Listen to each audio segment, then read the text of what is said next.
కోసం ప్రాణం పెట్టాడు. ఆయన మళ్ళీ పరలోకం ఆరోహణమై వెళ్ళిపోయాడు. రెండోసారి మళ్ళీ యేసుక్రీస్తు వారు రానై ఉన్నాడు. ఈ విషయం తెలుసుగా అందరికీ. యేసుక్రీస్తు వారు ఈ భూమి మీదకి నా కోసం రాబోతున్నాడు రెండవసారి అన్నోళ్ళు ఒకసారి చేతులెత్తండి. సంఘం మొత్తం భ్రమలోనే ఉన్నారు మీరు. రెండవసారి ఆయన భూమి మీదకి రాడు, మధ్యాకాశంలోకి వస్తాడు. మరి ఏం చదివారు మీరు బైబిల్? అలర్ట్గా ఉండాలి. బైబిల్లో 10 మంది కన్యకలు ఉన్నారు. 5 నూనె రెడీగా పెట్టుకున్నారు, ఒత్తి, బుద్ధి కలిగిన కన్యకలు. ఇంకా 5 ఏం చేశారు? బుద్ధి లేని కన్యకలు. మరి మీరంతా బైబిల్ చదివారు, ఎందుకు అలర్ట్గా లేరు? యేసుక్రీస్తు వారు భూమి మీదకి ఎందుకు వస్తాడు? ఆయన మధ్యాకాశంలోకి వస్తాడు. ఒక బూర సౌండ్ వినపడుతుంది. ఆ సౌండ్ వినగానే మనమంతా రెక్కలు కట్టుకొని వెళ్ళిపోవాలి, మహిమ శరీరం ధరించుకొని. తెలుసా ఈ విషయం? సరే, వెళ్ళిపోతే మంచిది. ఏముంది పైన? మధ్యాకాశంలో ఏముంది? విందు ఉంది. 7 సంవత్సరాల విందు. వెళ్ళిపోయిన వారికి విందు ఉంది 7 సంవత్సరాలు. ఈ విందుకు పిలవడానికి మనం భూమి మీదకి వచ్చాం. ఇప్పుడు మన ఇంట్లో ఏదైనా ఒక ఫంక్షన్ జరుగుతుంది, ఒక మ్యారేజ్ జరుగుతుంది, బంధువుల ఇంటికి వెళ్ళాము, వాళ్ళకి ఒక ఇన్విటేషన్ కార్డు ఇస్తాం, ఇచ్చేసి మళ్ళీ వచ్చేస్తాం. మహా అంటే చీకటి పడితే భోజనం పెడతారు, రూమ్ ఇస్తారు, పడుకుంటాం, తెల్లారైనా రావాలి. పెళ్లికి పోయాం కాబట్టి పిలవడానికి. మరి నువ్వు విందుకు పిలవడానికి వచ్చావు, ఎన్ని రోజులు అవుతుంది నువ్వు వచ్చి భూమి మీదకి? నీకు మళ్ళీ వెళ్ళాలని లేదా? ఇక్కడ ఎన్ని రోజులు ఉంటావు?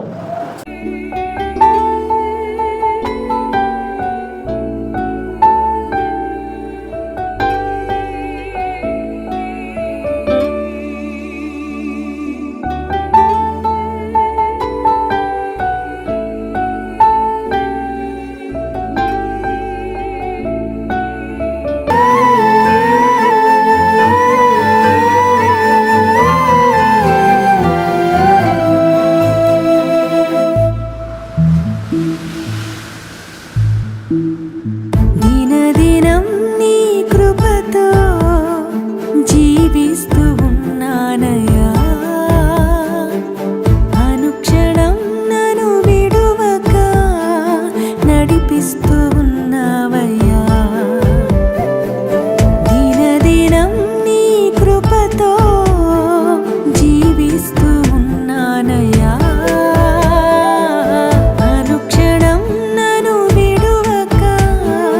నడిపిస్తూ ఉన్నావయ్యా. నీ ప్రేమే మధురం, నీ కృపయే నాకాధారం. నీ ప్రేమే మధురం, నీ కృపయే నాకాధారం. యేసయ్యా, యేసయ్యా, యేసయ్యా, నా యేసయ్యా. యేసయ్యా, యేసయ్యా, యేసయ్యా, నా యేసయ్యా.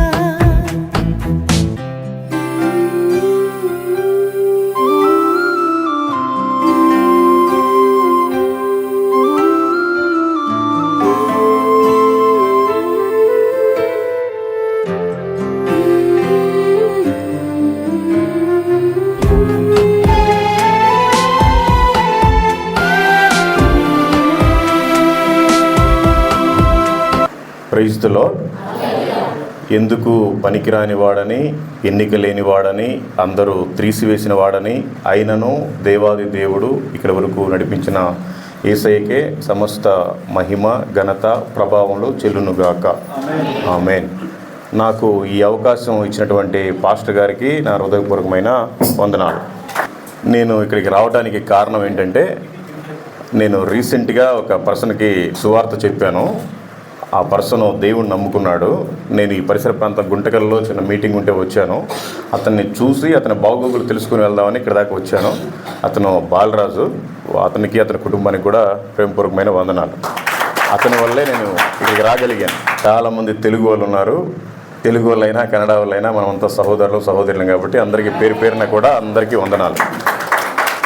కొంచెం ఏమనుకోకుండా ఓపికగా వినండి. నేను ఇంకెప్పుడు మీకు కనిపించను, మీరు కూడా నాకు కనిపించరు. నేను కొంచెం పచ్చిగా మాట్లాడతాను, ఏమనుకోవద్దు. నేను కూడా మీ అన్నని మీ తమ్ముడిని అనుకోండి. ఏమనుకోకుండా ఫీల్ అవ్వకుండా ఉండండి. నాకు కొంచెం మొహమాటం ఉండదు.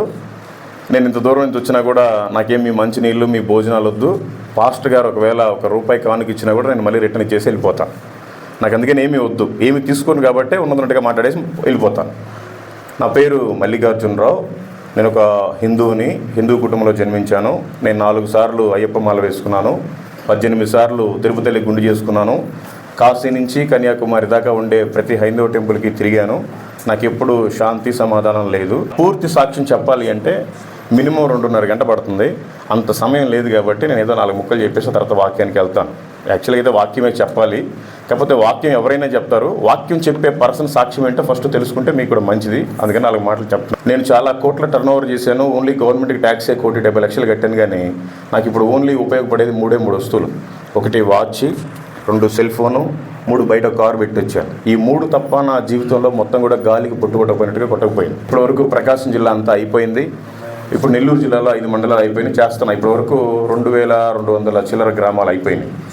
అయితే ఇలా చేయటం కాదు, ఎంతోమంది మిషనరీస్ వచ్చారు, నార్త్ ఇండియాలో చంపేస్తున్నారు, నార్త్ ఈస్ట్లో కూడా చంపేస్తున్నారు, మనం కూడా వాళ్ళ గురించి తెలుసుకుందాం, ఇంకా బాగా సువార్త చేయడానికి వీలవుతుందని దేశమంతా ఇప్పటివరకు ఇండియాలో ఉండే ప్రతి స్టేటు, కేంద్రపాలితాలు అన్నీ కూడా వెళ్ళి తిరిగేసి అక్కడ ఉన్నాయన్నీ కూడా హిస్టరీస్ అన్నీ కలెక్ట్ చేసుకొని వచ్చాను. మీరు కూడా ఇంకా ప్రార్థన చేయండి, చేయాల్సింది చాలా ఉంది. సువార్త నేను ఎంత బలంగా చేస్తానంటే మీకు అందరికీ తెలుసు, ఇండియాలో ఉండే క్రైస్తవులందరి మీద సుప్రీంకోర్టులో కేసు వేశారు. తెలుసా? ఎవరన్నా తెలుసా వాళ్ళు ఒకసారి చేతులు ఎత్తండి. రిలీజియన్ కన్వర్షన్ కేసు వేశారు. అది డీల్ చేసేది ఒక తమిళనాడుకు చెందిన అడ్వకేట్, మన తరపున, క్రిస్టియన్స్ తరపున. అటు వాళ్ళ తరపున బీజేపీ ప్రతినిధి అశ్విని కుమార్ ఉపాధ్యాయ్ అతని పేరు. అతను వేసాడు కేసు. రోజు వాట్సాప్లో, ఫేస్బుక్లో న్యూస్ వస్తూ ఉంది. ప్రభా, మరి ఎవరి మీద అయితే క్రైస్తవుల మీద కేసు వేశారో అతనికి వెళ్ళి నేను సువార్త చెప్పాలి అని ఈ విషయం మీద ప్రార్థన చేసినప్పుడు దేవుడు ద్వారాలు తెరిచాడు. సరే, మొత్తానికి సుప్రీంకోర్టుకి వెళ్ళినప్పుడు ఒకరోజు మీడియా పాయింట్ తోటి మాట్లాడుతున్నాడు అశ్విని కుమార్ ఉపాధ్యాయ్. ఆ తర్వాత నేను కూడా వైట్ షర్ట్ వేసుకుంటానుగా, వాళ్ళకి తెలియదు నా జీవితం అంతా నల్లగా ఉంటుంది, వీడేదో వైట్ షర్ట్ వేసుకుని వచ్చేలేదో మీడియా పర్సన్ అనుకుని ఉన్నాడు. అయితే మీడియా వాళ్ళందరూ కూడా చూస్తూ ఉన్నారు. ఇటు తిరిగినప్పుడు, సార్ నేను మీ వీడియోస్ అని చూస్తూ ఉంటాను, మీరు క్రైస్తవుల మీద కేసు వేశారు ఇండియాలో ఉండే వాళ్ళందరి మీద, దేనికి వేసేసారని అడిగాను. అడిగినప్పుడు ఆయన ఏమన్నాడంటే, అవునయ్యా, క్రైస్తవులంతా దొంగలు, వాళ్ళంతా మా స్కూల్లో పిల్లల్ని జాయిన్ చేయండి, మేము స్కూల్ ఫీజులు కడతాం, లేదంటే మీరు హాస్పిటల్కి వెళ్ళి చూసుకోండి, బిల్లులు మేము కడతాం, లేదంటే మీకు మంచి ఉద్యోగాలు వస్తే మా దేవుడిని నమ్ముకోండి, ఇలా అని చెప్పి భ్రమ పెట్టి మతం మారుస్తుంటారు, అదొక వేస్ట్ మతం అని చెప్పాడు. ఆయనకి క్రిస్టియన్ అని తెలియదు. నేనేమన్నానంటే, sir Christianity is not religion, this is way of heaven అని చెప్పాను. ఆయనకి నవ్వాలో ఏడవాలో అర్థం కాక నన్ను కౌగిలించుకున్నాడు అప్రిషియేట్ చేసి. అందరూ మీడియాలంతా చూస్తూ ఉన్నారు, నేను కూడా వీడియో పెట్టాను. మీరు గాడ్స్ వే మిషన్ అనే ఛానల్ ఒకసారి చూస్తే అర్థమవుతుంది. అందరూ ఎప్పుడన్నా వీలైనప్పుడు చూడండి. నేను కూడా సువార్త చెప్పాలి అంటే ఈ 2,200 గ్రామాలు తిరిగేది ఒక ఎత్తు అయితే, ధైర్యం చేసి సుప్రీంకోర్టు లోపలికి వెళ్ళి సువార్త చెప్పడం ఇంకో పెద్ద ఇది. అందులో వాడు బీజేపీ ప్రతినిధి. అంటే ఇక్కడ ఏం జరిగిందంటే, చెప్పాలి అన్న ఆశని మనలో ఉంటే దాన్ని దేవుడు తృప్తిపరుస్తాడు, దాన్ని నెరవేరుస్తాడు. అందుకని చెప్పగలిగాం. ఇలా నా సాక్ష్యం చెప్పాలంటే ఇంకా చాలాసేపు పడుతుందండి. ఇంకోసారి ఎప్పుడన్నా ఫ్రీగా పాస్టర్ గారి పర్మిషన్ తీసుకొని ఒక సండే వచ్చి చెప్తాను. ఇప్పుడు ఇంకా సాక్ష్యం ఇంతటితో అయిపోయింది. 4 ముక్కలు బైబిల్ గురించి మాట్లాడుకుందాం. ఎందుకంటే వాక్యం చాలా ఇంపార్టెంట్. వాక్యానికి మనం సమయం ఇవ్వాలి. మనమంతా క్రైస్తవులం కనుక కొన్ని మాటలు మాట్లాడుకుందాం. నేను క్రైస్తవుల్ని అన్నోళ్ళు ఒకసారి చేతులు ఎత్తండి. నేను క్రిస్టియన్ని అన్నోళ్ళు ఒకసారి చేతులు ఎత్తండి. నేను ఈ బైబిల్ తెచ్చుకున్నాను అన్నోళ్ళు ఒకసారి చేతులు ఎత్తండి. బైబిల్ ఉంది నాకు అన్నోళ్ళు ఒకసారి చేతులు ఎత్తండి. ఈ బైబిల్ని ఇప్పటివరకు చదివాను అన్నోళ్ళు చేతులు ఎత్తండి. ఈ బైబిల్ని పూర్తిగా చదివాను. అరే, చాలామంది ఉన్నారు చదివిన వాళ్ళు ఇక్కడ. నిజంగా చదివారా? ఎన్ని పుస్తకాలు ఉంటాయి అసలు బైబిల్లో?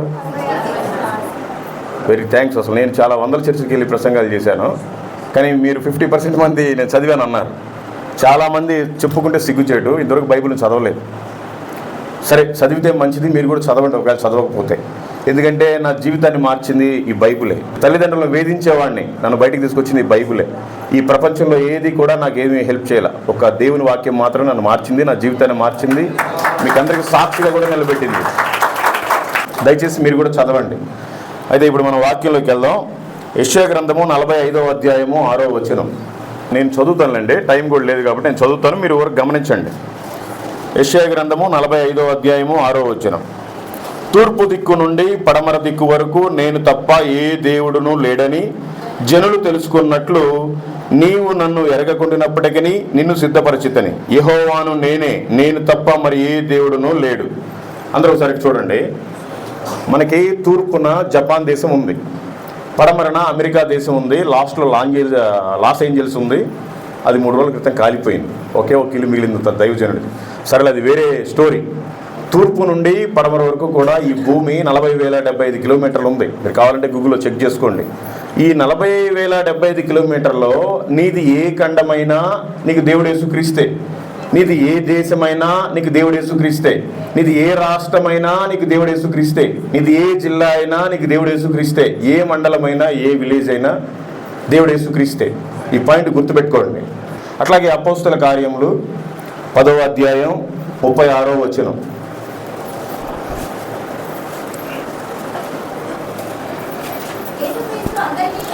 యేసుక్రీస్తు అందరికీ ప్రభువు. చాలమ్మా, చాలు.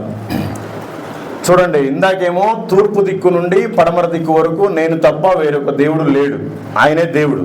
ఇప్పుడేమో యేసుక్రీస్తు అందరికీ ప్రభువు. చూడండి, మరి ఇక్కడ మీ కర్ణాటకలో క్యాస్ట్లు ఉంటాయి లేదు మాకు తెలియదు, కానీ మాకైతే ఉంటాయి.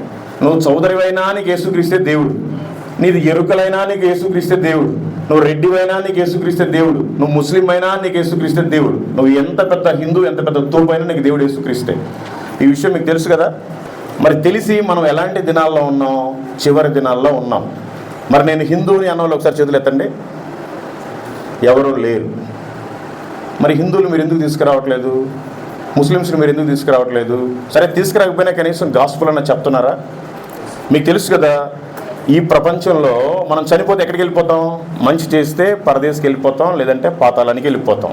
మరి మనం మాత్రమే పరలోకానికి వెళ్ళిపోతే మరి మిగతా వాళ్ళ పరిస్థితి ఏంటి? దేవుడు ఏమని చెప్పాడు? మనం ఏం చేస్తున్నాం గమనించాలి. అనేక మందిని మనం చివరి దినాల్లో ఉన్నాం కనుక అందరికీ సువార్త చెప్పి తీసుకొని రావాలి. నేను ఇప్పుడు లక్షల మందికి ఇన్స్పిరేషన్. నేను చెప్తే 3 లక్షల మంది వెయిటింగ్. దేవుడు అలా చేస్తాడు. ఆయన పనికి ఏది అడ్డుగా ఉంటే దాన్ని తీసేస్తాడు. అది వైఫా పిల్లల ఏదైనా సరే. ఈ ప్రపంచంలో దేవుడికి మించి ఎవరిని ఎక్కువగా ప్రేమించినా తీసిపడేస్తాడు. బిజినెస్ అంటే చాలా ఇష్టం, చాలా పెద్ద బిజినెస్ చేశాను, కోట్ల రూపాయలు టర్న్ ఓవర్ చేశాను, ఏం ఉపయోగం లేదు, తీసిపడేసాడు. జలసాలు చేశాను, ఇండియాలో ఉండే ప్రతి ఫ్లైట్ ఎక్కాను నేను, ఇండియాలో ఉండే 8 భయంకరమైన 5 స్టార్ హోటల్లో ఉన్నాను, ఏం ఉపయోగం లేదు, ఎప్పుడూ సాటిస్ఫాక్షన్ లేదు. అలాంటిది ఎవరికైనా ఒక్కరికి సువార్త చెప్తే ఎంతో సాటిస్ఫాక్షన్. ఏ క్వార్టర్ ముందైనా నాకు అంత సాటిస్ఫాక్షన్ రాదు. అట్లా ఒక్కరికి దేవుడు మాటలు చెప్తే చాలా తృప్తి. అందుకని మీరు కూడా ఒకసారి సువార్త చెప్పి చూడండి, చాలా ఆనందంగా ఉంటుంది. సరే, మనము ఒక్కరమే పరలోకానికి చేరటం కాదు, మనం అనేక మందికి మాదిరికరంగా ఉండి అనేక మందిని పరలోకానికి చేర్చాలి. మనం పరలోకానికి వాళ్ళందరినీ తీసుకెళ్లాలంటే ముందుగా మనం ఏం చేయాలి? నిన్ను వలే నీ పొరుగు వారిని ప్రేమించాలి. ఆ తర్వాత సువార్త చెప్పాలి. మీరు చదవండి, మత్తయి సువార్త 22వ అధ్యాయం 39వ వచనం. నిన్ను వలే నీ పొరుగు వారిని ప్రేమింపవలెను, 2వ ఆజ్ఞయు దాని వంటిదే. చూడండి, మీకు బైబిల్లో ఎన్ని ఆజ్ఞలు ఉన్నాయో తెలుసుగా. పాత నిబంధనలో 10 ఆజ్ఞలు ఉన్నాయి, కొత్త నిబంధనలో 2 ఉన్నాయి. యేసుక్రీస్తు వారు చెప్పింది ఏంటి? మొదటిది, నీ పూర్ణ ఆత్మతో, పూర్ణ శక్తితో, పూర్ణ బలంతో దేవుణ్ణి ఆరాధించాలి. రెండవది ఏంటి? నిన్ను వలే నీ పొరుగు వారిని ప్రేమించాలి. ఎందుకు ప్రేమించాలి? ఏదో ఒక అబ్బాయి నచ్చారని ప్రేమించడం, లేదంటే ఒక అమ్మాయి నచ్చిందని ప్రేమించడం, ఆ ప్రేమలు కాదు దీంట్లో చెప్పేది. నిన్ను వలే నీ పొరుగు వారిని ఎందుకు ప్రేమించాలి అంటే సువార్త చెప్పడానికే ప్రేమించాలి. మనం మంచిగా ప్రేమగా మాట్లాడితే వాళ్ళు ఖచ్చితంగా వింటారు. అందుకనే వాళ్ళని ప్రేమించాలి. నిన్ను వలే నీ పొరుగు వారిని ప్రేమించిన తర్వాత యూదా పత్రిక 1వ అధ్యాయం 23వ వచనం చదవండి. అగ్నిలో నుండి లాగినట్టు కొందరిని రక్షించుడి. ఇటు చూడండి, ఈ లోకం అనే అగ్నిలో ప్రజలంతా కాలిపోతున్నారు. నేను కూడా 25.5 సంవత్సరాలు కాలిపోయా. నాకు తెలియదు సత్యం ఏంటో. నేను చేసేదే సత్యం. నేను ఏమన్నా కొట్టినది రైటే, అది నా ఇదన్నమాట, ఓన్ మెంటాలిటీ. అందుకని ఈ లోకం అనే అగ్నిలో కాలిపోతున్నారు ప్రజలంతా. వాళ్ళని కొందరినైనా లాగి రక్షించినట్టుగా ఆయన ఎదుట నిలబెట్టాలి. అప్పుడు మనం ఎప్పుడు లాగగలం వాళ్ళని? మనం వాళ్ళని ప్రేమిస్తే వాళ్ళ ప్రేమకు వస్తారు. ఆ ప్రేమను చూపించి లాగాలి. అప్పుడు మనం దేవుడి దృష్టిలో ఉన్నతమైన స్థితిలో ఉంటాం. దేవుడి పని కూడా అదే చేయమని చెప్పింది. ఆ తర్వాత ఎందుకు మనమే వారిని అగ్నిలో నుంచి లాగాలి? మత్తయి సువార్త 9వ అధ్యాయము 37వ వచనం. కోత విస్తారమే కానీ పనివారు కొద్దిగా ఉన్నారు. చూడండి, మనకేదన్నా ఒక 10 ఎకరాల పొలం ఉందనుకోండి, బాగా దానికి అంత దున్నేస్తాము, వాటర్ పెడతాము, లెవెల్ చేస్తాము, విత్తనాలు వేస్తాము, మొలకలు వస్తాయి, మందు వేస్తాము, ఇంకా పైరు బాగా రావడానికి అన్నీ వేస్తాం. కానీ కోత కోయడానికి పని వాళ్ళు దొరకకపోతే పంట అంతా వేస్టే. నువ్వు ఒక్కడికి కోస్తే ఎన్ని కోస్తావు? నీకు కూలీలు దొరకాలి, దొరికితేనే అవన్నీ కోయటానికి అవుతుంది. ఇప్పుడంటే హార్వెస్టర్ మిషన్లు వచ్చినాయిలే. ఒకవేళ మిషన్ దొరకకపోతే ఏంటి మన పరిస్థితి? అట్లాగే మన పాస్టర్ గారు కోత కోస్తే ఎంతకు వస్తాడు? మనం వెళ్ళి కొయ్యాలి. మనకు ఆల్రెడీ పుట్టినరోజులు ఉంటాయి, జ్ఞాపకార్థం కూటాలు ఉంటాయి, ఆదరణ కూటాలు ఉంటాయి, ఇంకా ఏవో రకరకాలవి ఉంటాయి. అవన్నీ కూడా మనం పాస్టర్ గారికి హ్యాండ్ ఓవర్ చేస్తాం. ఆయన బిజీ, ఆయన కూడా సువార్తకి వెళ్ళలేడు, కష్టం. అదే మనమందరం కలిసి సువార్తకి వెళ్తే ఒక్కొక్కరు ఇప్పుడు సపోజ్ ఇక్కడ ఒక 40-50 మెంబర్స్ ఉన్నాం, అందరి మీద సువార్త చేస్తే ఒక్కరు తీసుకొచ్చినా కూడా 100 మెంబర్స్ అవుతారు. పాస్టర్ గారు ఒక్కరే వెళ్తే మహా అంటే 2 అవుతారు. అందుకని చాలామంది ఉన్నారు ఈ ప్రపంచంలో. 800 కోట్ల మంది జనాభా ఉన్నారు. ఈవెన్ మీ చిత్తూరు దర్గాలు చూసుకోండి, ఎంతమంది ఉన్నారు ఈ జిల్లాలో, ఎంతమంది క్రైస్తవులు ఉన్నారు. ఆ క్రైస్తవుల్లో మనలాంటి నిజంగా బైబిల్ చదివి వాక్యానుసారం జీవించే వాళ్ళు ఎంతమంది ఉన్నారు? మనం కొద్ది మందిమే ఉన్నాం. మరి మనమే ఆ కోతనంతా కొయ్యాలి. పంట విస్తారంగా ఉంది, కోత విస్తారంగా ఉంది, పనివారు లేదు. పనివారంటే ఓన్లీ పాస్టరే కాదు, పనివారంటే ఓన్లీ సంఘ పెద్దలే కాదు, పనివారంటే ఓన్లీ 60 సంవత్సరాలు పైబడిన వాళ్ళే కాదు, పనివారంటే మగవాళ్లే కాదు, పనివారంటే ఆడవారే కాదు. అందరూ కలిసి మనం కోత కొయ్యాలి. అప్పుడు మనం ఆయన రాజ్యానికి మనం చేరేది కాక మనతో పాటు అనేక మందిని చేర్చొచ్చు. కోత కొయ్యడం అంటే ఏంటి? మార్కు సువార్త 16వ అధ్యాయము 15వ వచనం. మరియు మీరు సర్వలోకమునకు వెళ్ళి సర్వ సృష్టికి సువార్తను ప్రకటించుడి. ఇక్కడ ఏమనుందంటే ఒకసారి చూడండి. మరియు మీరు సర్వలోకానికి వెళ్ళి సర్వ సృష్టికి సువార్తను ప్రకటించండి అని ఉంది. మరియు మీ పాస్టర్ గారు అని లేదు, మరియు మీ సంఘ పెద్ద అని లేదు, మరియు ముసలి వాళ్ళని లేదు, మరియు మగవాళ్ళని లేదు, మరియు ఆడవాళ్ళని లేదు. మీరు అంటే మనమందరం సువార్త ప్రకటిస్తేనే అనేక ఆత్మలతో నిండుద్ది మందిరం. లేకపోతే మనమే ఎన్ని రోజులు వచ్చిన ఏం ఉపయోగం ఉంది? వస్తున్నాము, మంచి షర్ట్ వేసుకుంటున్నాం, లేదా పెద్ద ముసుగు వేసుకుంటున్నాం, బైబిల్ తెచ్చుకుంటున్నాం, చిల్లర మారుస్తున్నాం, చప్పట్లు కొడుతున్నాం, కానికేస్తున్నాం, వెళ్ళిపోతున్నాం. రొటీన్, ఉపయోగం ఏమీ లేదు. మనకు తెలుసు నిజ దేవుడు ఎవరో తెలుసు, మనం ఎందుకు పుట్టామో తెలుసు, ఎందుకు జీవిస్తున్నామో తెలుసు, ఎప్పుడు చనిపోతామో తెలుసు, చనిపోయిన తర్వాత ఏం జరిగిందో తెలుసు. మనల్ని కోరుకోవట్లేదు దేవుడు. అనేక మంది అన్ని జనులను కోరుకుంటున్నాడు. మరి వాళ్ళందరికీ సువార్త చెప్పాల్సిన బాధ్యత మందే. మీరు సర్వలోకానికి వెళ్ళి సర్వ సృష్టికి అంటే నాలా తిరగమని కాదు. కనీసం మీ ఇంటి పక్కన వాళ్ళకైనా చెప్పాలి, కనీసం మీ ఇంటి ఎదురు వాళ్ళకైనా చెప్పాలి, కనీసం మీ వీధిలో వాళ్ళకైనా చెప్పాలి, కనీసం మీరు పనిచేసే ఆఫీసులోనైనా చెప్పాలి, కనీసం మీరు ఏదైనా ఉద్యోగం చేస్తే మీ పక్కన కొలీగ్స్కైనా చెప్పాలి. చెప్తేనే మీరు ఆయన వాక్యాన్ని పాటించినట్టు, ఆయన ఆజ్ఞను పాటించినట్టు. అందుకని నేను ఈ 4 గోడల మధ్య కాకుండా నలుమూలలా ప్రకటిస్తున్నాను. ఆ తర్వాత ఎందుకు మనం అసలు సువార్తను ప్రకటించాలి? ఎందుకు ప్రకటించాలంటే చెప్పండి, ఎందుకు సువార్తను ప్రకటించాలి? ప్రకటిస్తే మనకేంటి ఉపయోగం? చూడండి ఒకసారి మార్కు సువార్త 1వ అధ్యాయము 15వ వచనం. కాలము సంపూర్ణమై ఉన్నది, దేవుని రాజ్యము సమీపించి ఉన్నది, మారు మనసు పొంది సువార్త నమ్మండి అని కేకలేసి మరీ చెప్పాలి. మీకు అందరికి తెలుసుగా రోజులన్నీ ఎట్లా మారిపోయినాయండి. ఒక 20-30 సంవత్సరాల క్రితం పెద్దోళ్ళు అంటే బాగా రెస్పెక్ట్ ఇచ్చేవాళ్ళు. ఇప్పుడు తల్లిదండ్రులు అసలు కొట్టేవాళ్ళు తయారయ్యారు. అసలు ఇంతకుముందు ఎవరికైనా ఒకటి సిగరెట్ అలవాటు ఉంటే వాళ్ళ తాతయ్య, వాళ్ళ బాబాయ్, వాళ్ళ పెద్దలు కనపడితేనే భయపడి చేతిలోనే కాలిపోతే నలిపేసేవాళ్ళు. ఇప్పుడు ఇంట్లో డైరెక్ట్ వాళ్ళ ఫాదర్ ముందే మందు తాగేవాళ్ళు, సిగరెట్ తాగేవాళ్ళు కూడా ఉన్నారు. కాలం దగ్గరికి వచ్చింది. అందుకే వాక్యం చెప్తుంది, కాలము సంపూర్ణమై ఉన్నది, దేవుని రాజ్యము సమీపించింది. మనం చిన్నప్పటి నుంచి మీరంతా మరి ఎప్పుడు నమ్ముకున్నారు దేవుడు నాకు తెలియదు. నేనైతే 15 సంవత్సరాలు అయింది, 16వ సంవత్సరం ఇది. నేను 25వ సంవత్సరంలో దేవుడు నమ్ముకుంటే ఇప్పటి వరకు కూడా ప్రతిరోజు దేవుడు తొందరగా వస్తున్నాడు అనే చెప్తున్నారు. కానీ ఇన్ని రోజులు రాలా, కానీ ఇప్పుడు మాత్రం వస్తారు. ఎందుకంటే కాలము సంపూర్ణమైంది, దేవుని రాజ్యం సమీపించింది. మనం సువార్త చెప్పాలి.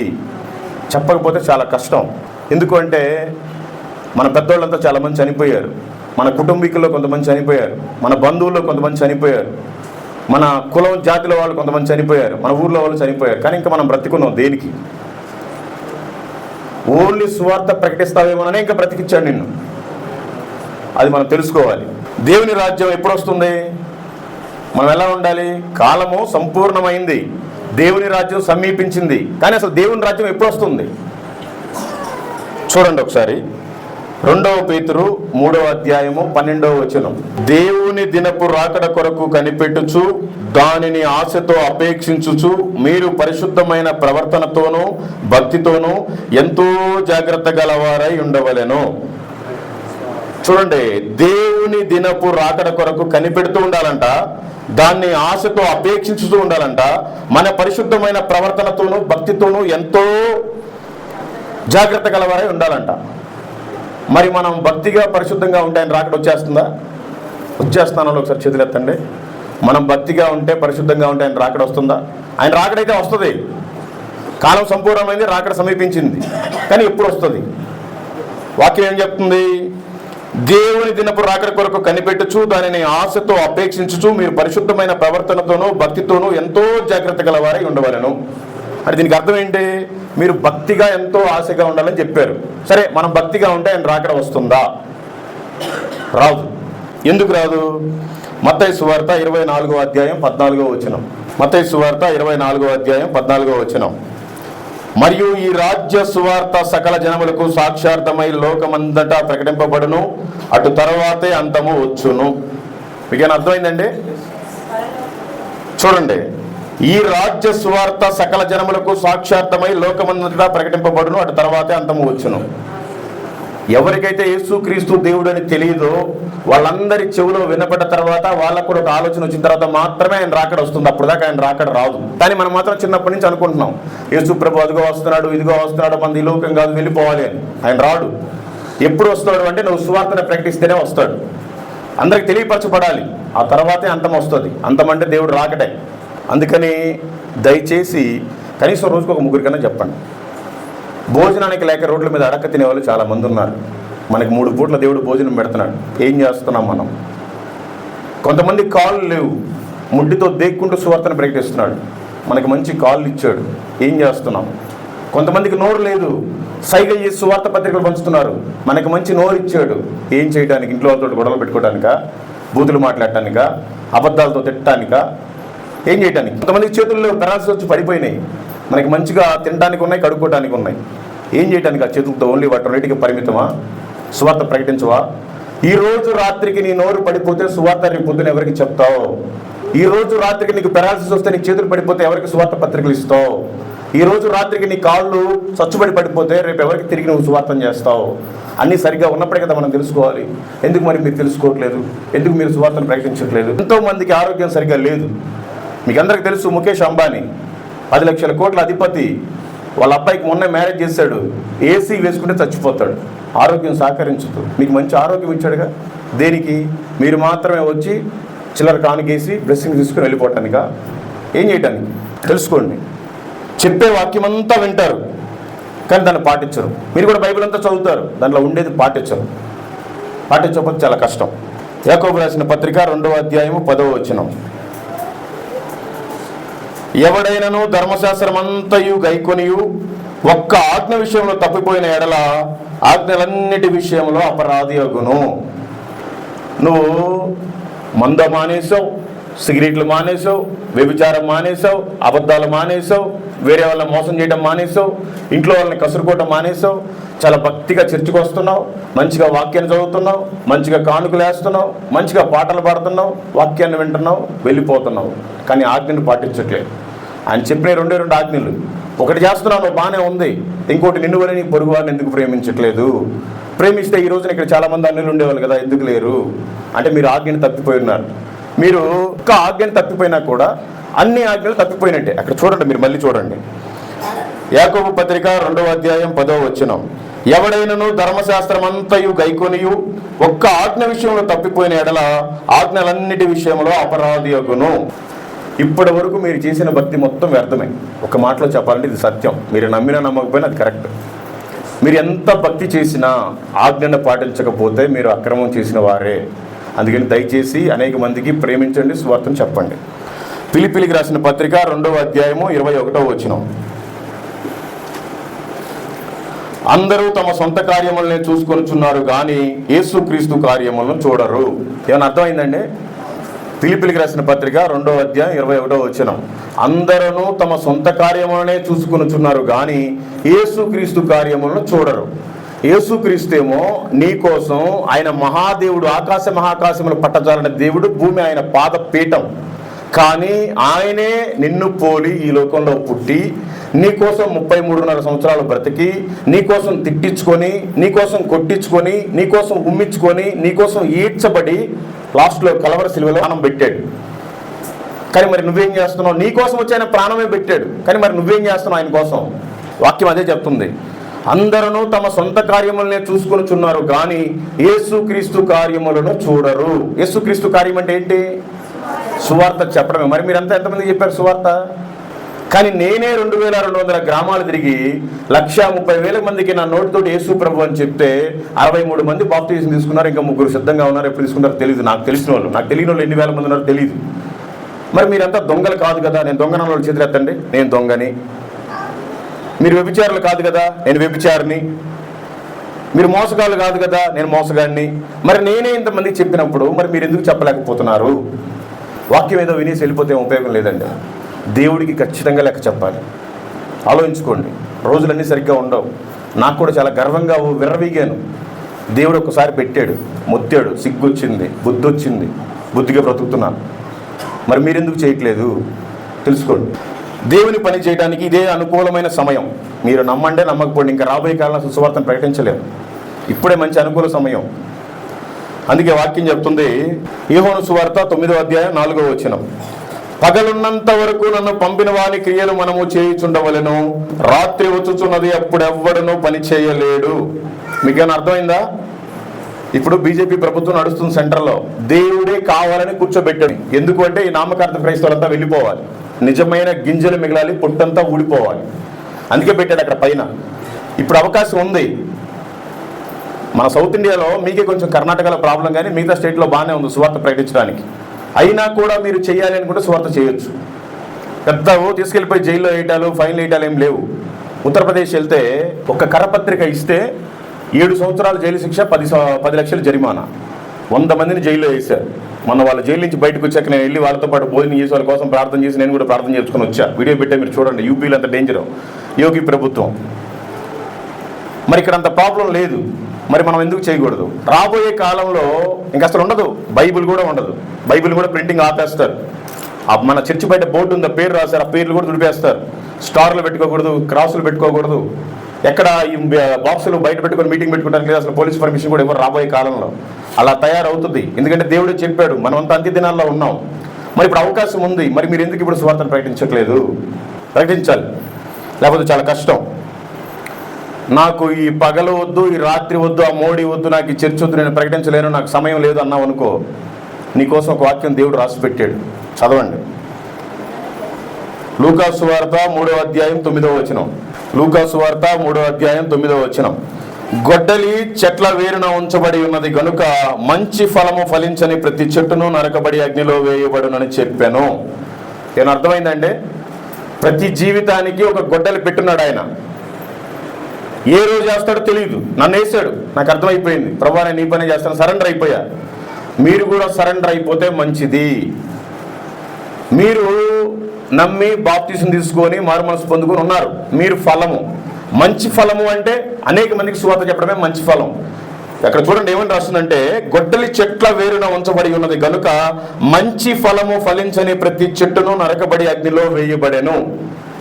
మీరు సువార్త చెప్పకపోతే మీరు క్రైస్తవులు అనే ఒక వేషధారణలో ఉన్నారు తప్ప మీరంతా క్రైస్తవులు కాదు.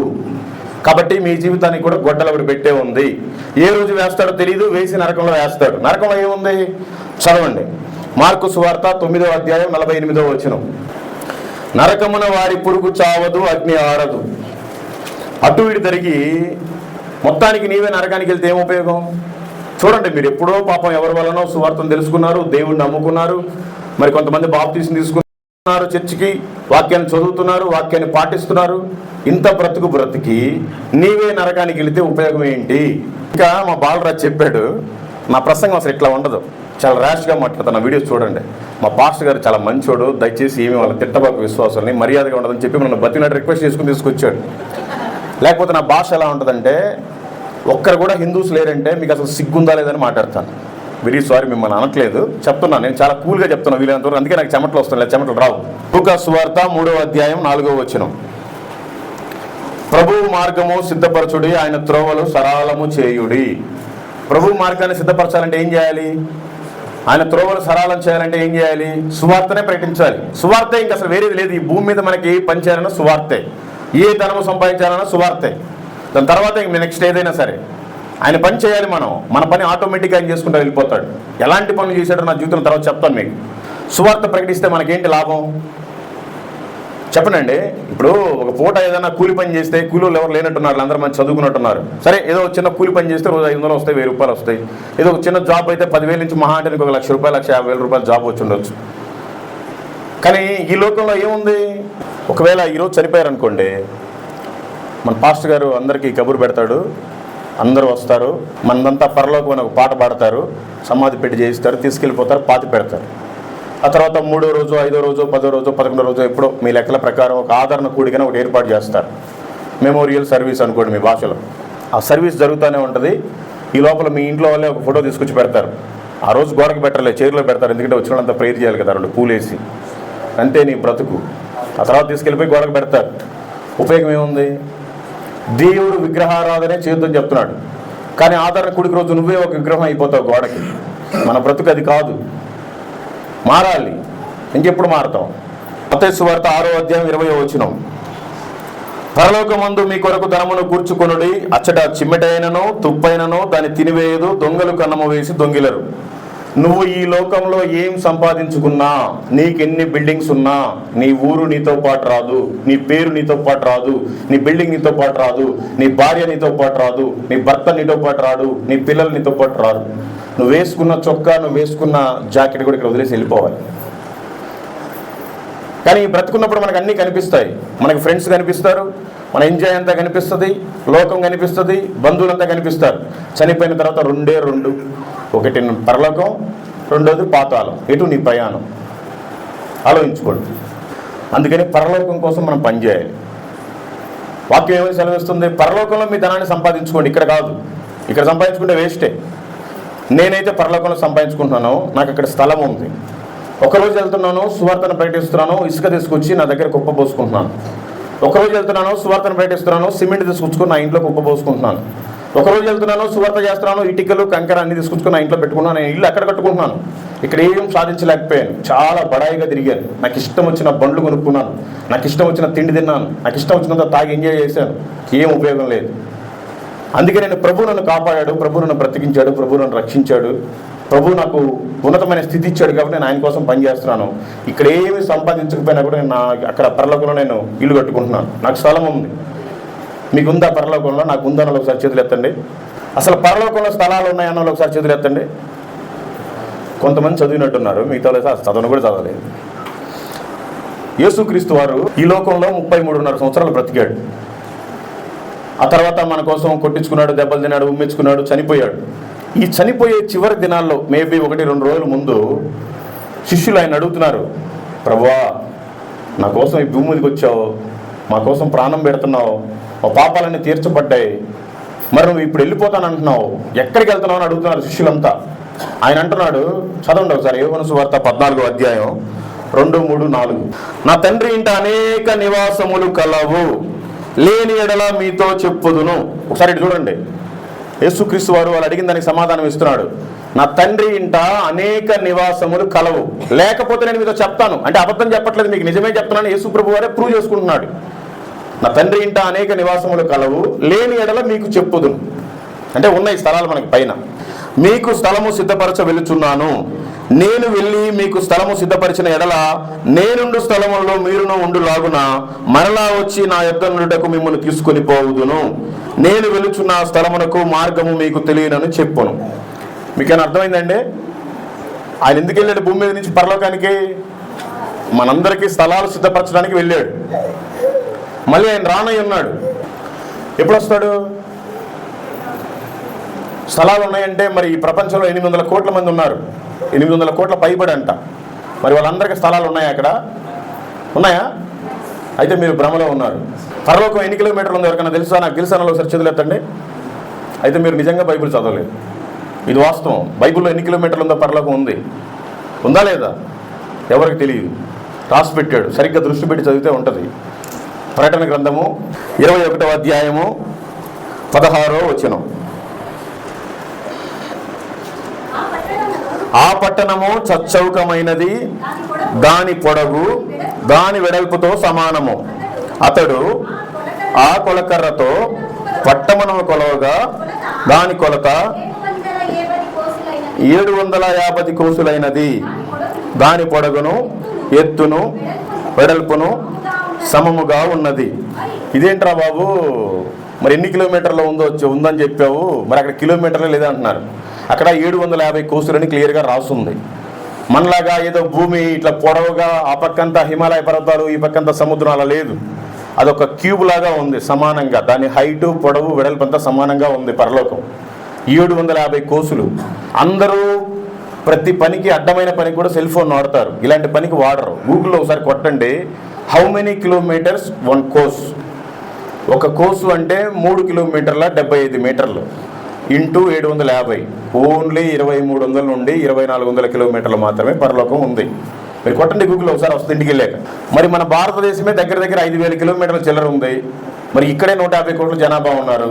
మరి పరలోకం ఉండేది ఓన్లీ 2400 కిలోమీటర్లే. మరి 800 కోట్ల మంది ఎట్లా పడతారు? పట్టరు. ఎందుకు పట్టరండి? సామెతల గ్రంథము, దానికి కూడా ఆన్సర్ ఉంది. సామెతల గ్రంథము 16వ అధ్యాయము 4వ వచనం. యెహోవా ప్రతి వస్తువును దాని పని నిమిత్తము కలుగజేసిన. ఒక్క నిమిషం. మైక్ ఉంది మాట్లాడటానికి, సెల్ ఫోన్ ఉంది వీడియోస్ చూసుకోవడానికి, కాల్స్ మాట్లాడుకోవడానికి, బాక్సులు ఉన్నాయి వినపడటానికి, ఫ్యాన్లు పెట్టారు గాలి రావడానికి, విండోస్ ఉన్నాయి వెలుతురు రావడానికి. అట్లాగా యెహోవా ప్రతి వస్తువును దాని పని నిమిత్తం కలుగు చేశాడు. ఆ తర్వాత చదవండమ్మా. నాశన దినమునకు ఆయన భక్తిహీనులను కలుగజేసెను. మీరంతా భక్తులా భక్తిహీనులా? నేను భక్తుల్ని భక్తురాలు అన్నలో ఒకసారి చేతులు ఎత్తండి. అంటే మిగతా వాళ్ళు భక్తులు కాదా? భక్తులు కాకపోతే మీకోసమే నాశన దినం తయారు చేయబడింది. ఒకవేళ మీరు భక్తులైతే మీకోసం 750 కోసులు తయారు చేయబడింది. నాశన దినమునకు ఆయన భక్తిహీనులు ఆయనే కలుగు చేశాడు. నరకంలో కాల్చడానికి కూడా దేవుడే మనిషిని తయారు చేశాడు. ఈ విషయాన్ని గుర్తుపెట్టుకోండి. మనమంతా భక్తిగా ఉండాలి, మనం భక్తులం. ఎప్పుడైతే నువ్వు భక్తిహీనతలోకి వెళ్ళిపోతావో నీకోసం రెడీగా నరకం ఉంది, రెడీగా పాతాళం ఉంది, అగ్ని ఆరదు పురుగు చావదు. తెలుసుకోండి. యేసు ప్రభు వారు ఒకసారి భూమి మీదకి వచ్చారు, మన కోసం ప్రాణం పెట్టాడు. ఆయన మళ్ళీ పరలోకం ఆరోహణమై వెళ్ళిపోయాడు. రెండోసారి మళ్ళీ యేసుక్రీస్తు వారు రానై ఉన్నాడు. ఈ విషయం తెలుసుగా అందరికీ. యేసుక్రీస్తు వారు ఈ భూమి మీదకి నా కోసం రాబోతున్నాడు రెండోసారి అన్నలో ఒకసారి చదివేత్తండి. సంఘం మొత్తం భ్రమలోనే ఉన్నారు మీరు. రెండవసారి ఆయన భూమి మీదకి రాడు, మధ్యాకాశంలోకి వస్తాడు. మరి ఏం చదివారు మీరు? బైబిల్ అలర్ట్గా ఉండాలి. బైబిల్లో 10 మంది కన్యకలు ఉన్నారు. 5 నూనె రెడీగా పెట్టుకున్నారు, ఒత్తి బుద్ధి కలిగిన కన్యకలు. ఇంకా 5 ఏం చేశారు? బుద్ధి లేని కన్యకలు. మరి మీరంతా బైబిల్ చదివారు, ఎందుకు అలర్ట్గా లేరు? యేసుక్రీస్తు వారు భూమి మీదకి ఎందుకు వస్తాడు? ఆయన మధ్యాకాశంలోకి వస్తాడు. ఒక బూర సౌండ్ వినపడుతుంది. ఆ సౌండ్ వినగానే మనమంతా రెక్కలు కట్టుకొని వెళ్ళిపోవాలి, మహిమ శరీరం ధరించుకొని. తెలుసా ఈ విషయం? సరే, వెళ్ళిపోతే మంచిది. ఏముంది పైన? మధ్యాకాశంలో ఏముంది? విందు ఉంది. 7 సంవత్సరాల విందు. ఆ విందుకు వెళితే మంచిది. వెళ్ళకపోతే ఏముంది? శ్రమలు ఉన్నాయి. 3.5 సంవత్సరాలు శ్రమలు ఉన్నాయి. 3.5 సంవత్సరాలు మహాశ్రమలు ఉన్నాయి. శ్రమలు అంటే ఏంటి? వెళ్ళిపోయిన వారికి విందు ఉంది 7 సంవత్సరాలు. ఈ విందుకు పిలవడానికి మనం భూమి మీదకి వచ్చాం. ఇప్పుడు మన ఇంట్లో ఏదైనా ఒక ఫంక్షన్ జరుగుతుంది, ఒక మ్యారేజ్ జరుగుతుంది, బంధువుల ఇంటికి వెళ్ళాము, వాళ్ళకి ఒక ఇన్విటేషన్ కార్డు ఇస్తాం, ఇచ్చేసి మళ్ళీ వచ్చేస్తాం. మహా అంటే చీకటి పడితే భోజనం పెడతారు, ఒక రూమ్ ఇస్తారు, పడుకుంటాం, తెల్లారైనా రావాలి. పెళ్ళికి పోయాం కాబట్టి పిలవడానికి. మరి నువ్వు విందుకు పిలవడానికి వచ్చావు, ఎన్ని రోజులు అవుతుంది నువ్వు వచ్చి భూమి మీదకి? నీకు మళ్ళీ వెళ్ళాలని లేదా? ఇక్కడ ఎన్ని రోజులు ఉంటావు? ఆ విషయాన్ని మీరు జ్ఞాపకం చేసుకుంటే మంచిది. వెళ్ళిపోతే మంచిది, ప్రభుత్వం పాటు 7 సంవత్సరాలు విందులో ఉంటాం. ఇక్కడ మిగిలిపోతే శ్రమలు. ఎలాంటి శ్రమలు?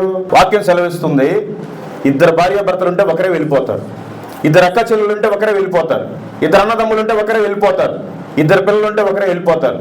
వెళ్ళిపోతే మంచిది. మిగిలిపోతే నీ పరిస్థితి ఏంటి? ఏంటండి? శ్రమలు. ఇన్ని శ్రమలు అంటే మామూలుగా కాదు. నీ ఏటీఎం కార్డు నువ్వు పెడితే నీ బ్యాంకులో డబ్బులు నువ్వు తీసుకోలేవు. నీ ఓటర్ ఐడి కార్డు చూపిస్తే నువ్వు ఓటు వేయలేవు. నీ రేషన్ కార్డు తీసుకెళ్తే నీకు రేషన్ ఇవ్వరు. నీ పింఛన్ కార్డు తీసుకెళ్తే నువ్వు పింఛన్ తీసుకొచ్చుకోలేవు. నీకు పని చేయవు. త్వరలో ఒక చిప్పు రాబోతుంది. మేబీ మోడీ గవర్నమెంట్లో పెట్టిన ఆశ్చర్యం లేదు, ఇప్పటికే కొన్ని దేశాల్లో ఉంది. అదే బైబిల్ భాషలో 666 ముద్ర. ఆ ముద్ర వేయించుకోవద్దని బైబిల్ చెప్తుంది. అది వేయించుకోకపోతే నీకు ఈ లోకంలో ఏమీ లేదు, చచ్చిపోవాలంతే. అది ఇక్కడ కానీ వేస్తారు బైబిల్ ప్రకారం. 666 ముద్ర, దాంట్లో జ్ఞానం ఉన్నది. అది చిన్న ఒక బియ్యపు గింజ సైజులో ఉంటుంది. అది ఒక సిమ్ అనుకోవాలి, ఒక మెమరీ కార్డు అనుకోవాలి. అది వేయించుకోకపోతే నీకు ఇక్కడ బ్రతుకు లేదు. అది వేయించుకుంటే పరలోకంలో లేదు. మరి ఏం చేస్తావు? ఈ పాపిష్టి లోకంలో బ్రతకడం కంటే మనం మంచి భక్తిగా ఉండి అనేక మందిని అగ్నిలో నుంచి లాగినట్టుగా లాగి ఆయనతో పాటు వెళ్ళిపోవాలి. సరే, వెళ్ళిపోతే మంచిది, వెళ్ళిపోకపోతే మీకు శ్రమలు తప్పవు. సరే, 7 సంవత్సరాల తర్వాత ఏం జరుగుతుంది? ఎవరికైనా తెలుసా 7 సంవత్సరాల తర్వాత ఏం జరిగిద్దో? బైబిల్ నామకార్థంగా చదివారు మీరు, పూర్తిగా చదవాలి. ప్రకటన గ్రంథం మీద పట్టు సాధించాలి. ఒకనే బైబిల్ చదువుతున్నాం అంటే ఎట్లా? 7 సంవత్సరాల విందు అయిపోయిన తర్వాత ప్రభు సంఘాన్ని తీసుకుని మళ్ళీ భూమి మీదకి వస్తాడు. అప్పుడు వస్తాడు, 3సారి వస్తాడు. అప్పుడు ప్రభు వారు 1000 సంవత్సరాలు పరిపాలిస్తాడు. ఈ విషయం తెలుసా మీకు? మన క్యాపిటల్ ఎరుచలేము. 1000 సంవత్సరాలు పరిపాలించి భూమిని ప్రభువారు ఇది నీతి న్యాయమైన పరిపాలన చూపిస్తాడు. ఆ తర్వాత ఫైటింగ్ జరుగుతుంది. ఈ భూమిని మొత్తాన్ని చుట్టేసి అగ్నిగంధకాలతో పడేస్తాడు. ఆ తర్వాత మనల్ని పరలోకం తీసుకెళ్ళిపోతాడు. పరలోకం తీసుకెళ్ళంగానే మనమంతా పరలోకానికి వెళ్ళిపోమని ఊగిపోబాకండి. అక్కడ మళ్ళీ ఉంది చివరిగా ధవల సింహాసన తీర్పు అనేది ఒకటి ఉంది. ఆ తీర్పు ఎలా ఉంటుందంటే ఏదో మన మీద ఏదో ఒక చిన్న పెట్టి కేసు పెడితే 2 పోలీసులు వచ్చి తీసుకెళ్ళిపోయి భూమిలో నిలబెట్టినట్టుగా నిలబెట్టరు. దేవదూతలంతా ఒక పక్కన ఉంటారు, మనమంతా ఒక పక్కన ఉంటాం. తండ్రి దేవుడు ఇక్కడ ఉంటాడు, ఆయన కుడిపార్శ్వం మీద లేదా ఆయన పక్కన యేసుక్రీస్తు వారు ఉంటారు. రే పలానా మల్లికార్జున తీసుకురండి రా, తీసుకొచ్చి అక్కడ పెడతారు దేవదూతలు. నేను నీ కోసం ప్రాణం పెట్టాను, నువ్వు నా కోసం ఏం చేసావు? దేవుడు అడుగుతాడు, నేను నా కుమారుణ్ణి ప్రాణం పెట్టాను నీ కోసం పంపించా, నువ్వు నా కోసం ఏం చేసావు అని అడుగుతావు. నేను నోరెత్తక్కర్లేదు, యేసు ప్రభు వారే మనకు సాక్ష్యం ఇవ్వాలి. ప్రభువా వీడు ఒకప్పుడు సువార్తను ప్రకటించాడు, అనేక మందికి మాదిరికరంగా ఉన్నాడు, వాడు నా కోసం పెట్రోల్ బంక్ లో పడుకున్నాడు, ఎవరి దగ్గర కానుకలు తీసుకోడు, ఎవరి దగ్గర భోజనం చేయడు, వీడి నీతిమంతుడు. ప్రభు మన గురించి సాక్ష్యం ఇస్తే అప్పుడు మనం పరలోకానికి వెళ్తాం. లేకపోతే ఎక్కడికి వెళ్తాం? మళ్ళీ అంత దూరం వెళ్ళినా కూడా మళ్ళీ ప్రభు వారు పంపిస్తారు దూతల నుంచి పాతాళానికి. అందుకని దయచేసి ఆ తీర్పులో నువ్వు నెగ్గాలి, మన గురించి సాక్ష్యం చెప్పాలి. అందుకని వీలైనంత వరకు సువార్తను చెప్పండి.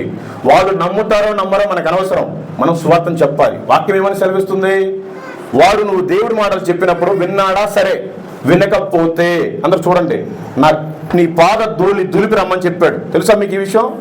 ఆ రోజు నా తీర్పులో యేసు ప్రభు వారు మంచిగా ఉన్న పక్షాన సాక్ష్యం ఇస్తే ఆ కాళ్ళ దుమ్ము ఎవరు సువార్త చేయని పక్షాన్ని లేచి నిలబడి చెప్పింది, అవును ప్రభు సువార్త చెప్పాడు, వాడు వినలేదు, నేనే సాక్ష్యం, నా ధూళి లేచి చెప్పింది. ఈ విషయం తెలుసుగా మీకు? ఎందుకు మీరంతా నామకార్థంలో ఉన్నారు? మీరంతా ఎందుకు భక్తిగా లేరు? మీకు మీరే పేర్లు పెట్టుకొస్తున్నారు ఐ మీ క్రిస్టియన్ అని. కాదు, మీరు మారు మనసు పొంది బాప్తిసం తీసుకొని మీ శాలరీలో కరెక్ట్గా దశంభాగాలు వేసి ఎంత నమ్మకంగా వచ్చి ఇక్కడ ప్రార్థన చేసి బైబిల్ చదివినా ఉపయోగం లేదు. ఒక్క ఆజ్ఞ విషయంలో మీరు తప్పిపోయినా అన్ని ఆజ్ఞలు తప్పిపోయినట్టే. మీ కానుకలన్నీ బూడిదలో పోసిన పన్నీరు, మీ ప్రార్థనలన్నీ గాలికి ఎగిరిపోయాయి, మీరు చదివిన వాక్యం అంతా కూడా వ్యర్థమే. అన్ని ఆజ్ఞలు సరిగ్గా పాటించాలి. ఇంతకుమించి నేనేం చెప్పలేను. ఇంకా మీరంతా ఈ లోకంలో కోసం బాగా పోరాటం చేస్తున్నారు. నేను అన్నీ ఎప్పుడో వదిలేసాను. మరి ఎవరి దగ్గర డబ్బులు తీసుకో, మరి ఎలా పని చేస్తున్నావు అంటే, నేను దేవుడు పని చేస్తున్నాను కాబట్టి నా పని దేవుడు చేస్తాడు. ఏదన్నా ఒక ఏదన్నా కొంచెం జరగంగానే కురింగిపోతారు, అబ్బా నా జీవితంలో ఏంటి ఇలా జరిగిందని. నాకుండే 3 వస్తువులు మీకు చెప్పా. రీసెంట్గా కార్ యాక్సిడెంట్ అయింది, అది నా పొగరు వల్ల అయింది. లేకపోతే ఏమన్నా బాగా సూపులు చేసి అంత తిరగాల. ఓన్లీ నాకు కావాల్సింది నా కారు రిపేర్లకి, నా కారు డీజిల్కి, నేను నాతో పాటు ఉండేవారు తినడానికి బట్టలు వేసుకోవడానికి మాత్రమే డబ్బుల కోసం నేను పని చేయట్లా, ఆత్మల కోసం పని చేస్తున్నా. నేను బ్రతికిన రోజులు నేను ఆ బిజినెస్ చేయాలి, ఈ బిజినెస్ చేయాలి, దానికోసం చేయాలి, దీనికోసం చేయాలని పోరాటం పోయినప్పుడల్లా అప్పు అని మనం మంచిగా మలుచుకోవాలి. తాగాలి అనుకుంటే తాగొచ్చు, త్రాగుబోతు అయిపోవచ్చు, మళ్ళీ కావాలంటే లోకంలో కలిసిపోవచ్చు. దానికి అర్థం ఏముంది? ప్రభు వచ్చి ప్రాణం పెట్టింది ఎందుకు? ఆయన మన కోసం వచ్చి ప్రాణం పెట్టాడు, మనం ఆయన కోసం ఏదో ఒకటి చెయ్యాలి. ఏమైనా అర్థమైందా?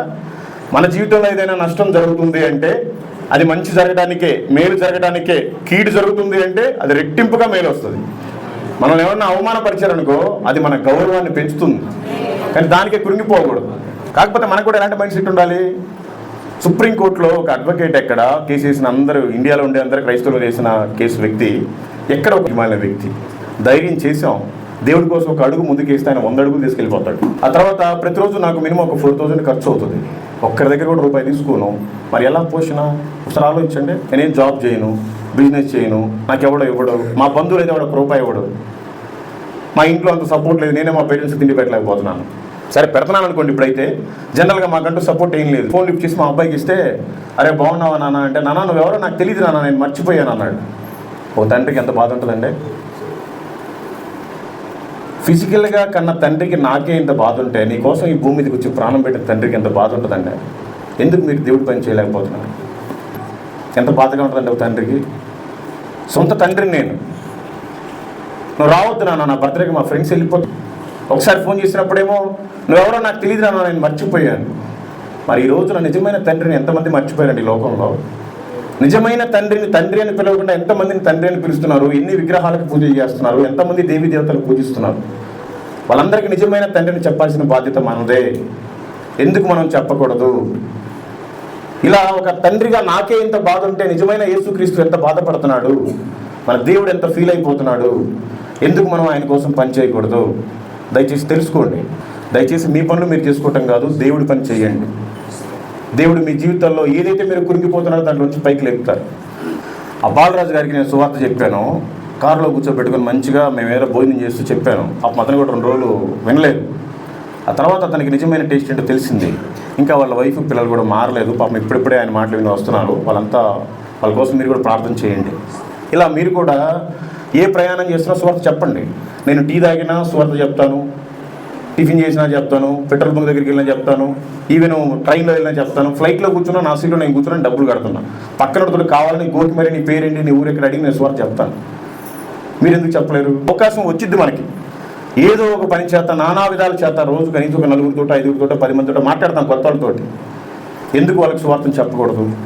ఆ రోజు నేను ఇంత భయంకరమైన పరిస్థితుల్లో నేను చనిపోదాం అనుకున్న ఒక అబ్బాయికి చెప్పినప్పుడు ఆ అబ్బాయి నాకు సువార్త చెప్తానని దేవుడిని నమ్ముకున్నాను. ఆ రోజు అబ్బాయి చెప్పకపోతే నేను పతనం అయిపోయేవాడినిగా. చెప్పబట్టేగా ఇంతమందికి నేను చెప్పగలుగుతున్నాను. అలా మనం చెప్పాలని దేవుని ప్రణాళికలు ఎంతమందిని మనతో మాట్లాడిస్తున్నాడు ఆ రోజు, వాళ్ళందరికీ మనం సువార్తను చెప్పకుండా మిస్ చేసుకుంటున్నాం. అందుకని దయచేసి చెప్పండి, నా కోసం కూడా ప్రార్థన చేయండి. ఇంకా అనేక గ్రామాలు ఉన్నాయి మిగిలిపోయాయి, సువార్త చేసేవాళ్ళు చాలా తక్కువ మంది ఉన్నారు. నేను ఇండియా అంతా తిరిగేటప్పుడు కేరళ వెళ్ళాను. కేరళ వెళ్తే అక్కడ గుండట్ అని ఒక పర్సన్ ఉన్నాడు. అతను ఎక్కడో జర్మనీ, మలయానికి లిపి లేదు, ఓన్లీ మలయాళం మాట్లాడుకుంటారు కానీ వాళ్ళకి భాష లేదు, లిపి లేదు. ఆయన ఎవరో జర్మనీ క్యాండిడేట్ వచ్చి లిపి చేశాడు. అప్పటి నుంచి సువార్తను ప్రకటిస్తూ ఆయన ముద్రించి బైబిల్ పంచాడు. గొప్ప మిషనరీ. అందరికంటే ముందు మన భారతదేశానికి వచ్చింది ఎవరో? యేసు ప్రభు వారికి 12 మంది శిష్యులు. 12 మందిలో ఒకరైన తోమా గారు మన భారతదేశానికి వచ్చారు. కేరళలో కొడంగలూరు అనే ప్రాంతానికి వచ్చాడు. మొట్టమొదటిసారి అక్కడ అడుగు పెట్టాడు. ఇప్పుడు కూడా పడవ అక్కడే పెట్టాడు. ఆ తర్వాత అక్కడ ఒక చర్చి కట్టారు, అక్కడ ఆయన బోను కూడా ఉంది. ఆ తర్వాత పలయూరు అని వచ్చాడు, అక్కడ ఒక చర్చి కట్టాడు. ఆ తర్వాత నార్త్ పరావూరు, ఆ తర్వాత ఇంకా చాలా ఉన్నాయి. మొత్తానికి ఆయన 7.5 చర్చి కట్టాడు. 6వ చర్చి అయితే మహా అద్భుతం. కేరళలో అయ్యప్ప స్వామి టెంపుల్కి 15 కిలోమీటర్ల దూరంలో 6వ చర్చి ఉంది, తోమా గారు కట్టింది. పంబా నది ఒడ్డునే ఉంటుంది, భయంకరమైన అడవి. నేను అక్కడ 24 అవర్స్ నేను ఒక్కనే లోపలికి వెళ్ళి ప్రార్థన చేసుకుని వచ్చా. చచ్చిపోతా ఉంటాను. అక్కడ తోమా గారు ప్రార్థన చేస్తుంటే ఏనుగులు, సింహాలు, పులులు, నెమలు, జింకలు అన్నీ సాష్టాంగ పడి ప్రార్థనలో ఏకీభవించాడు. తోమా గారు మందిరం కడుతుంటే ముద్దులన్నీ వేణుగు తొండంతో తీసుకొచ్చిస్తే, పుల్లు, సింహాలు తాట బీక్కొచ్చిస్తే మొత్తం కట్టేసి మందిరం కట్టారు. ఇప్పటికి ఉందా మందిరం అక్కడ? అప్పటిది పడేసారు, ఇప్పుడు కొత్తగా కట్టారు. ఎక్కడ యెరూషలేము, ఎక్కడ యేసు ప్రభు వారి శిష్యుడు? ఎందుకైనా భారతదేశం రావాలి? ఎందుకు సువార్తను ప్రకటించాలి? మన మూర్ఖులు ఆయన ఎందుకు చంపేయాలి? స్వయాన యేసుక్రీస్తు వారితో తిన్నాడు, పడుకున్నాడు, ఆయనే చంపేశారు. మనం ఎందుకు చనిపోకూడదు? మనం ఎందుకు బ్రతకాలి? అక్కడి నుంచి ఒరిస్సా వెళ్తే, ఒరిస్సా మీకు అందరికీ తెలుసుగా, కారులో 2 పిల్లలతో సహా తండ్రిని కాలు పెట్టేశాడు. గ్రహం స్టెయిన్స్ ఆస్ట్రేలియా నుంచి మిషనరీగా వచ్చాడు. ఒక సువార్త అద్భుతంగా ప్రకటిస్తాడు. ఒక కూతురు, 2 కొడుకులు, భార్య కూతురుని ఇంట్లో పెట్టి 175 కిలోమీటర్ల సువార్తకి వెళ్తే అక్కడ ఒక మందిరం ఏర్పాటు చేశారు, మనోహర్పూర్ అని. 3 రోజులు సభలు పెట్టుకున్నాడు. ఇంగ్లాండ్ నుంచి కొంతమంది మిషనరీస్ వస్తే వాళ్ళతో సభలు పెట్టాడు. 1 రోజు అయిపోయింది, 2వ రోజు అయిపోయింది. 2వ రోజు ఇంటికి వెళ్ళడానికి ఎందుకు లేని 175 కిలోమీటర్లు, మళ్ళీ కూడా రేపు పొద్దున ఇక్కడికే రావాలి కదా అని ఇక్కడే పడుకోబెట్టి, పిల్లల్ని కారులోనే పడుకోబెట్టి ఆయన కూడా కారులో పడుకున్నాడు. మొత్తం పెట్రోల్ పోసి కాలు పెడితే అగ్గైపోయారు. 2 పిల్లలు, తండ్రి. గ్రహం స్టెయిన్స్ గూగుల్లో కొట్టండి. వాళ్ళ వైఫ్ కనీసం కేసు కూడా పెట్టాల. ఆ చంపినవాడు ఇప్పుడు కూడా ఒరిస్సాలో కటక్ జైల్లో ఉన్నాడు. వాళ్ళ భార్యకి పద్మశ్రీ అవార్డు ఇచ్చారు రాష్ట్రపతి. ఆమెడ ఓపిక్కి. కుష్టి వ్యాధుల హాస్పిటల్, పెద్ద మిషన్ హాస్పిటల్ ఉంది వాళ్ళది అక్కడ బరిపేడ అనే ప్రాంతంలో. ఎక్కడ ఆస్ట్రేలియా, ఎక్కడ భారతదేశం, ఎక్కడ ఒరిస్సా అనే ఒక మూర్ఖుల ప్రాంతం? ఎందుకు చనిపోవాలి? ఆయన ఒక మిషనరీ, గొప్ప ఆదర్శం. మనం ఎందుకు చేయలేకపోతున్నాం? అక్కడి నుంచి కలకత్తా వెళ్తే విలియం కేరీ. ఈరోజు మనకి బైబిల్ ఉందంటే విలియం కేరీ. మొత్తం మిషన్ సెటప్ అంతా చేసుకున్నాడు, మొత్తం కాలిపోయింది. భార్య చనిపోయింది, పిల్లలు చనిపోయారు. అయినా ఆపల మళ్ళీ ప్రయత్నం చేశాడు. 44 భాషల్లో తర్జుమా చేశాడు. ఇక్కడే చనిపోయాడు. భారతదేశంలో పాతి పెట్టాడు. ఆయన సమాధి కూడా వీడియో పెట్టాడు.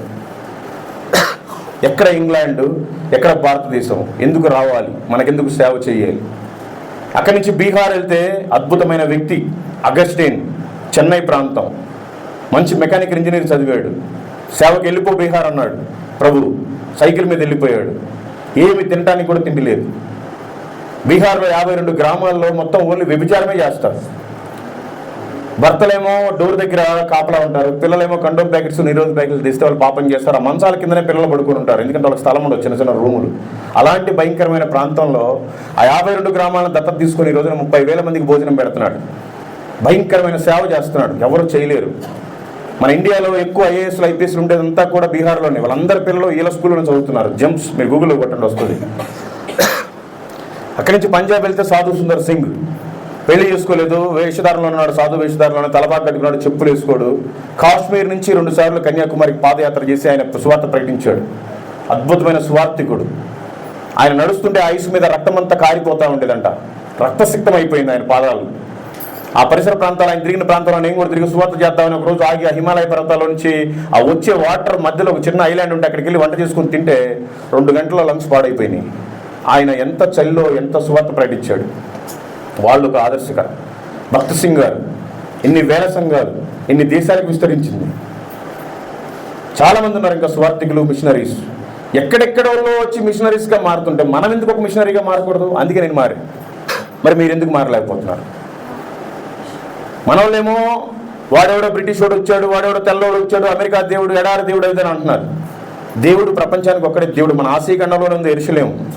ఆయన నిజమైన దేవుడు. ఏ దేవుడు కూడా ఈ ప్రపంచంలో మన కోసం ప్రాణం పెట్టిన వాళ్ళు లేరు. ఒకవేళ ప్రాణం పెట్టా చనిపోయి తిరిగి లేచిన వాళ్ళు ఎవరు లేరు. అందరూ జీవ సమాధి, ఆ సమాధి, ఈ సమాధి అని కలిసిపోయిన వాళ్ళు ఉన్నారు. మరంత సజీవుడైన దేవుడు. ఈ లోకంలో ఏం సాధించలేకపోయాం. కరెక్ట్గా పోతా కనీసం ఒక 4 దుర్మార్గులను తీసుకొని పైకి వెళ్ళాలి మనం అంతా కూడా. మరి మీరంతా రేపు ఆ పనిలో ఉండండి. దేవుడు మిమ్మల్ని, మీ కుటుంబాలని, మీ సంఘాన్ని బహుగా దీవించి ఆశీర్వదించును గాక. Amen. Thank you so much pastor. I am not that person. That is Jesus only. Okay, the big chapal and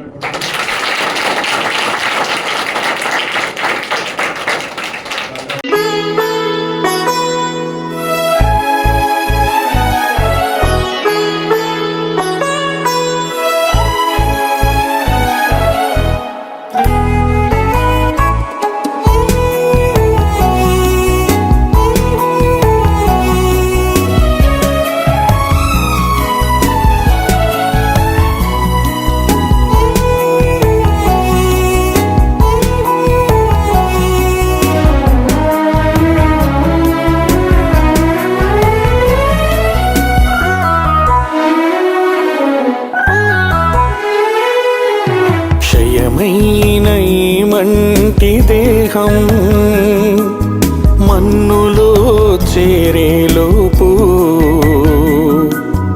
ఒక్కరికైనా నీ వాక్యం నీ దాసునితో చేర్చనిమ్ము. క్షయమైన ఈ మంటి దేహం మన్నులో చేరేలోపు ఒక్కరికైనా నీ వాక్యం నీ దాసునితో చేర్చనిమ్ము. దర్శించుము దేవా, కరుణించుము ఈ దీన దాసుని దర్శించుము. దర్శించుము దేవా, కరుణించుము ఈ దీన దాసుని దర్శించుము.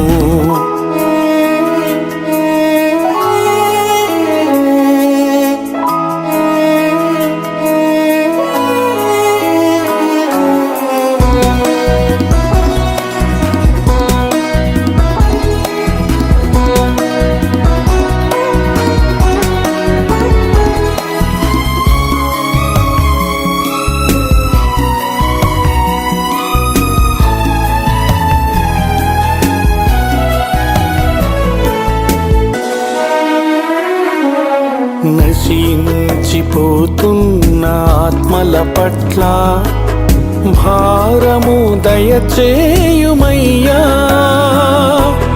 వారికి ప్రకటించే బాధ్యత నాకు ఇంపుగా దయచేయుమయ్యా. నశించిపోతున్న ఆత్మల పట్ల భారము దయచేయుమయ్యా. వారికి ప్రకటించే బాధ్యత నాకు ఇంపుగా దయచేయుమయ్యా. దర్శించుము దేవా, కరుణించుము ఈ దీనదాసుని దర్శించుము దర్శించుము దేవా కరుణించుము ఈ దీనదాసుని దర్శించుము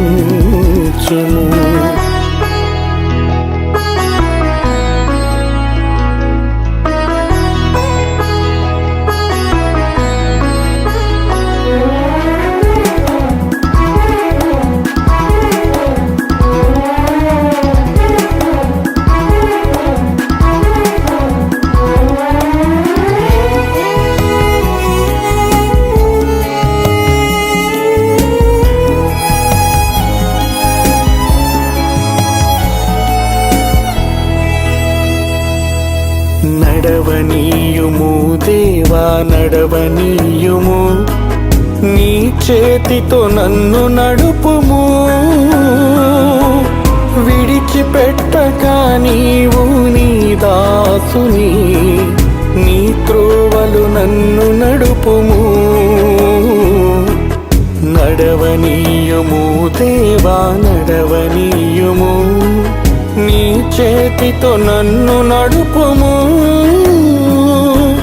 విడిచిపెట్టక నీవు నీ దాసుని నీ త్రోవలు నన్ను నడుపుము దర్శించుము దేవా కరుణించుము ఈ దీనదాసుని దర్శించుము దర్శించుము దేవా కరుణించుము ఈ దీనదాసుని దర్శించుము క్షయమైన ఈ మంటి దేహం మన్నులో చేరేలోపు ఒక్కరికైనా నీ వాక్యం నీ దాసునితో చేర్చనిమ్ము క్షయమైన ఈ మంటి దేహం మన్నులో చేరేలోపు ఒక్కరికైనా నీ వాక్యం నీ దాసునితో చేర్చనిమ్ము